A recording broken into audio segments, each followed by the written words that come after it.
58 से बढ़कर जो अश्लील 100 आपत्तिजनक वीडियो तक आंकड़ा पहुंचा था वो अब 300 पार कर चुका है। इसके अलावा उसमें अब और भी नए अश्लील वीडियो शामिल हो गए हैं और दुनिया को हैरान कर रहे हैं। इसी के साथ खबर का एक दर्दनाक पहलू भी सामने आया है जिसने लोगों को सोचने पर मजबूर कर दिया है।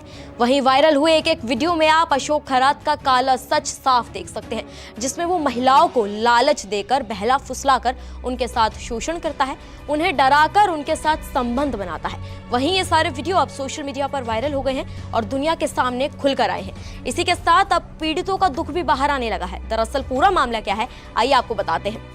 हर अपराध की एक सीमा होती है, ये आप भी मानते हैं, लेकिन कुछ अपराध ऐसे होते हैं जो सिर्फ कानून नहीं तोड़ते बल्कि इंसान की जिंदगी, उसकी पहचान और उसकी इज्जत को भी तोड़ देते हैं। नासिक का कथित ढोंगी बाबा अशोक खरात केस अब उसी खतरनाक मोड़ पर पहुंच गया है, जहां सच सामने तो आ रहे हैं लेकिन उसके साथ ही पीड़ितों का दर्द भी और गहरा होता जा रहा है।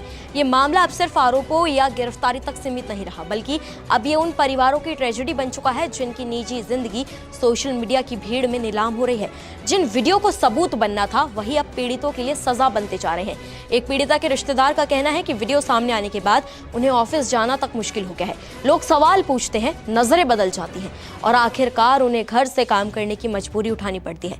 ये सिर्फ एक घटना नहीं है, ये सामाजिक दबाव का वो चेहरा है जो पीड़ित को दोबारा सजा देता है। सबसे बड़ा सवाल यही है यहाँ पर कि क्या हम एक अपराध को उजागर करने के नाम पर पीड़ितों की प्राइवेसी को कुचल रहे हैं? क्योंकि जिस तरीके से ये वीडियो सोशल मीडिया पर, वेबसाइट्स पर और पर्सनल प्लेटफॉर्म्स पर फैल रहे हैं, वो सिर्फ कानून की चुनौती नहीं बल्कि हमारी संवेदनहीनता का भी आईना है।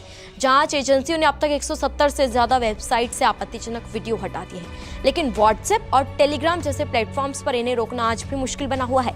यानी लड़ाई सिर्फ अपराधी से नहीं बल्कि उस डिजिटल भीड़ से भी है जो फॉरवर्ड बटन दबाने से पहले सोचती नहीं है। इस पूरे केस की जांच अब और गहराई में पहुंच गई है।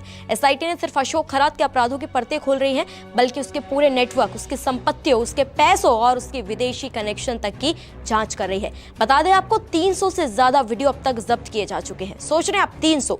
ऑक्स प्रॉपर्टी जैसे ठिकानों की भूमिका सामने आ रही है और शक ये भी है कि महिलाओं को जो पानी पिलाया जाता था उसमें कुछ मिलाया गया हो सकता है, कुछ नशीला पदार्थ। वहीं अशोक खरात को रविवार को जिला सत्र न्यायालय के सामने पेश किया गया। दोनों पक्षों की दलीलें सुनने के बाद कोर्ट ने खरात की पुलिस हिरासत 3 दिनों के लिए यानी 1 अप्रैल तक बढ़ा दी। मामले के व्यापक दायरे का हवाला देते हुए पुलिस ने आगे की जांच के लिए खरात की हिरासत बढ़ाने का अनुरोध किया। सुनवाई के दौरान सरकारी वकील और पुलिस ने जोरदार तरीके से अपना पक्ष रखा। अभियोजन पक्ष ने कोर्ट के सामने दलील दी कि आरोपी अशोक खरात जांच में सहयोग नहीं कर रहा और उसके पास काफी ज्यादा संपत्ति है। उन्होंने आगे ये भी कहा है कि जब्त किए गए मोबाइल फोन में मौजूद डेटा का तकनीकी विश्लेषण अभी बाकी है और साथ ही इस अपराध में खरात के असली साथियों की पहचान भी अभी होनी बाकी है। यानी ये सिर्फ एक व्यक्ति का अपराध नहीं बल्कि एक प्लान्ड सिस्टम की कहानी हो सकती है। लेकिन इस पूरी कहानी का सबसे दर्दनाक पहलू वही कि पीड़ितों का संघर्ष अब आ रहा है।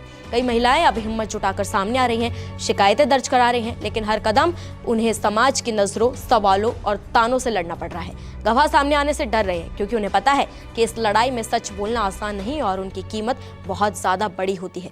सरकार और प्रशासन की सख्ती भी अब दिखने लग गई है। देवेंद्र फडणवीस के निर्देश के बाद मीडिया प्लेटफॉर्म्स पर कार्रवाई तेज हो गई है। नोटिस जारी किए जा रहे हैं, कंटेंट को हटाया जा रहा है।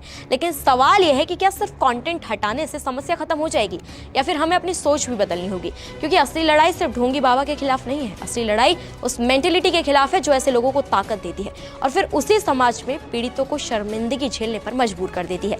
ये केस हमें एक कड़वा सच दिखाता है कि आज के डिजिटल दौर में अपराध सिर्फ कमरे के अंदर नहीं होता, उसका असर स्क्रीन के बाहर हजारों जिंदगियों को तोड़ देता है। इसलिए जरूरी है कि हम सिर्फ न्याय की मांग ना करें बल्कि जिम्मेदारी भी निभाएं, क्योंकि हर शेयर किया गया वीडियो, हर फॉरवर्ड किया गया क्लिप किसी पीड़ित के जख्म को और गहरा कर सकता है। याद रखिए, सच को सामने लाना जरूरी है लेकिन इंसानियत को बचाकर, वरना अन्याय की लड़ाई में हम कहीं खुद ही अन्याय का हिस्सा ना बन जाए।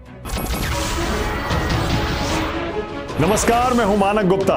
अगर आपको हमारा ये वीडियो पसंद आया हो तो इसे लाइक और शेयर जरूर करें और हाँ, हमें सब्सक्राइब और फॉलो करना ना भूलें ताकि आप देश और दुनिया की कोई खबर मिस ना करें। तो जुड़े रहिए हमारे साथ और देखते रहिए News 24।